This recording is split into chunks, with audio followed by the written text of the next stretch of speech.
Hello everyone. So today I received this GT 1030 from B&H Photo Video and it cost me $80 US. Now, what is of course different about this graphics card is that it is entirely fanless, which means it makes no noise whatsoever, no moving parts. Let's crack it open and take a look at how that's even possible for a gaming graphics card. Now this here is the graphics card, and I've got to say it is a strange one. Look at this heatsink. If you're thinking it looks more like a piece of modern art than it does like an actual heatsink, I totally agree with you on that one. I mean, the only explanation for why the heatsink would look like this is that they're working some kind of black magic to make this card work without any fans whatsoever and still be able to play games.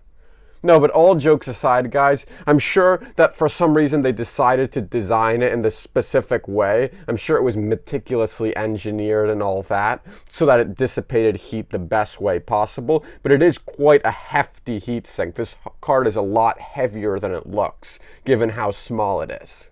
Now, some of you guys are probably a little skeptical when I'm even referring this as a gaming graphics card, since it is from the NVIDIA's GT lineup of cards, not the GTX cards.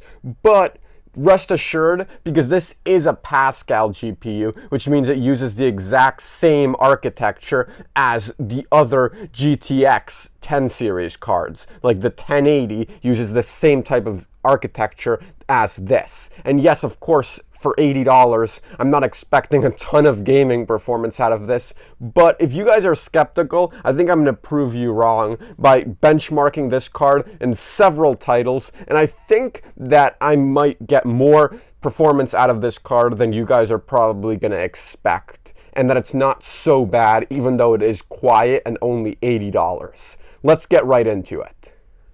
This here is the rest of the machine that I'm about to stick the GT 1030 in, alongside a Ryzen 7 2700X and 16 gigabytes of DDR4 in dual channel, clocked currently at 2933 megahertz.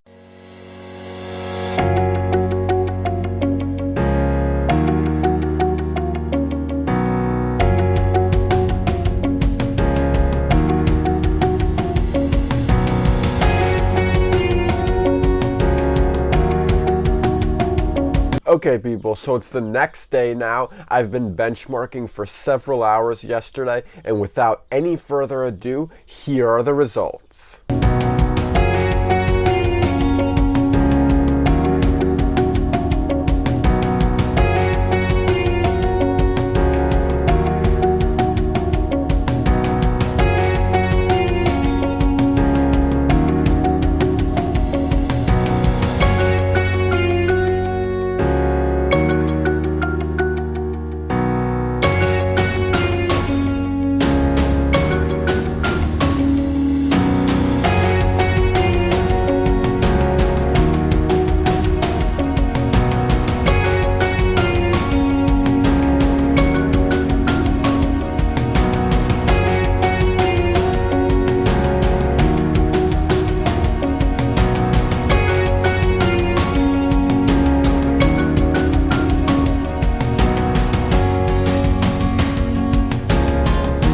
Sure, those were mostly lightweight esport titles I had tested, but still, the majority of them were perfectly playable, with the exception of maybe Fortnite. But even that one could certainly be made playable by turning down the settings, as I did test it at high settings.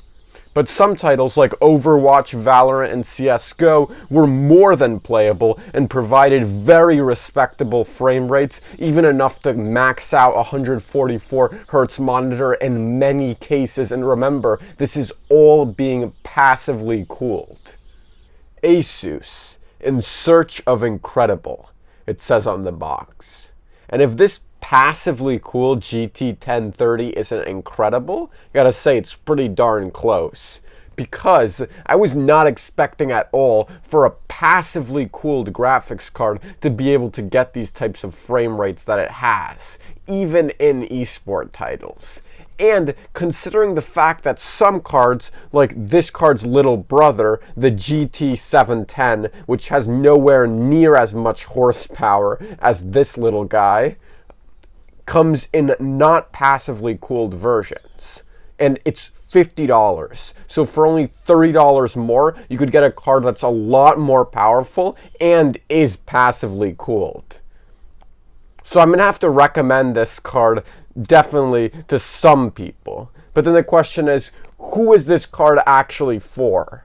And I would say there's three main reasons that would make this card a good candidate for you to purchase. And those are, if you're on a very tight budget, if you're mostly only into playing esport titles anyway, and if a loud PC really bothers you.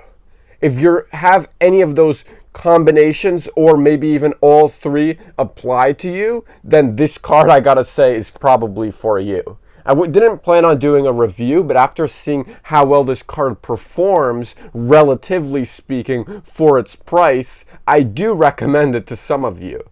For only $80, slightly more than the price of a AAA game, you can get this card, which is completely silent. Great pro for those of you who really don't like a noisy PC. If it really bothers you, you would think that that would be expensive, but $80 is not bad. And I know there's some of you, probably not the majority, that only really like esport titles or only that interested in playing them. And this card can handle esport titles, most of them, very easily, as you saw.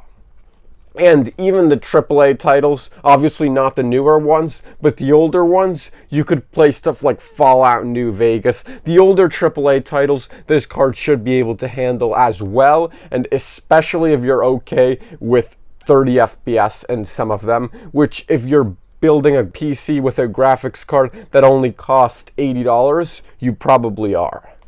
Now, if you guys want to see a review of a budget graphics card, click the video above. In the meantime, please hit the like button, subscribe if you're new around here. I make a new video every single Sunday, and I do take requests, so please leave a comment if you have any. Thank you for watching.